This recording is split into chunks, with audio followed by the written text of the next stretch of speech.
So in 2017, I had a dental abscess, and so I had a few symptoms as a result of that, and I had it drained by the dentist, and I started to feel really unwell. So I went back to the dentist and said, "Hey, look, do you think it's related to the abscess that you've drained or whatever?" And he said, "Oh no, everything's good. You need to go and see a GP."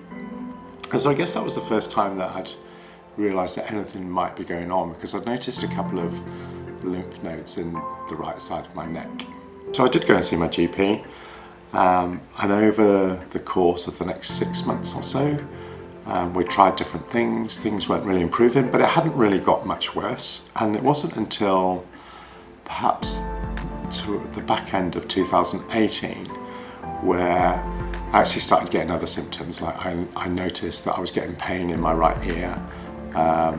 The lymph nodes had swollen significantly, and we weren't really getting anywhere. And at that point, my GP referred me to ORL, or the ENT specialist. I saw the consultant, and he was very quick to make a diagnosis, or what he thought was actually going on. And it was a bit of a shock to me at the time, I think. I wasn't expecting him to say, "Hey, I'm pretty sure that you've got a cancer on your tonsil." The diagnosis was confirmed from the biopsy about approximately a week later. So at that point, I believed that I was going to have surgery to have my tonsils out, and with the possibility of actually having maybe the lymph nodes removed or whatever.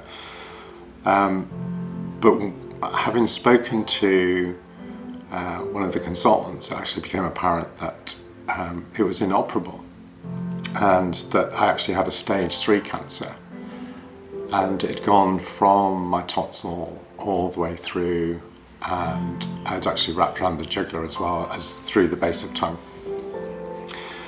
So that was a real shock to me. I spent a lot of time thinking about my children, because I didn't know what to expect, really. So I had 7 weeks of radiotherapy, and with 3 cycles of chemo. I had no idea of how much the radiotherapy was actually going to take out of me. I remember getting quite bad burns on my skin, but on a very, very positive note, I think I remember maybe about 10 days into the treatment, I was reviewed by the radio consultant, and the mass that I had, the main tumour, had reduced by about 40%. Yeah, I got through that, and then it was a case of recovery.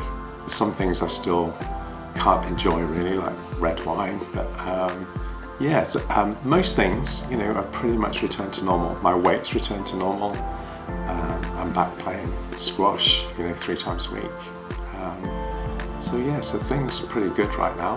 I think the really important thing to consider now is that, our young people, whether they be boys or girls, are actually vaccinated against HPV. And now, particularly now that, Gardasil is free, I believe, for boys and girls. So I'd actively encourage that, wherever it's come from, if we can get rid of another cancer, that's got to be a good thing, right?